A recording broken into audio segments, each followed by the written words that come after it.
Without further ado. What does it mean? I believe it's generally understood to mean immediately, without any more delay. But what is ado, apart from being a noun? Let me start with what it's not. It's not adieu. Without further adieu is what's called an eggcorn, an idiosyncratic substitution, nay, an intralingual phonosemantic matching. Discombobulation at its finest. Basically, a word that sounded like the original, an oronym, being substituted. Stop it, people. Let's say farewell to adieu in this context. Winding back, scholars far more knowledgeable than I believe adeu's origin is Scandinavian and from the northern Middle English at do.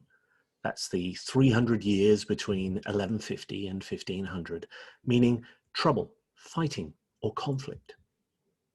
Now, it's akin to a state of agitation or fuss, time wasting, bother over trivial details, delay or unnecessary activity, foolish or unnecessary talk, trouble, or activity.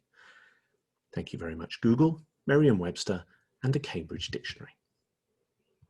The expression without more ado is first recorded in Sir Ferinbras, a romance composed around 1380 by Sidney Heritage. Perhaps more popular, Much Ado About Nothing, is a play written by Shakespeare in 1599, a comedy no less.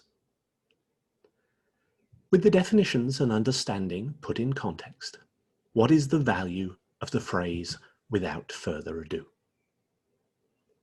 In my opinion, and I'm not alone in this, very little.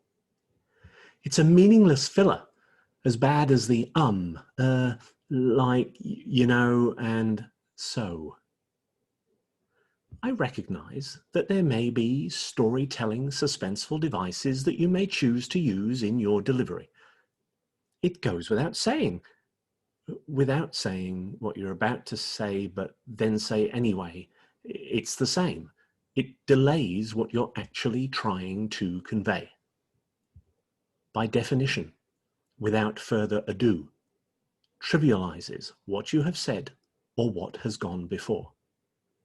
As Toastmaster, evaluator, or an MC, are you saying your introduction was a waste of the listener's time? If it is, then don't bother. Perhaps without further delay, if you can't stop yourself. Better still, do your introduction, pause, breathe, please welcome. Or, if some honest, self-deprecating humor is called for, enough of this foolish babble, please welcome.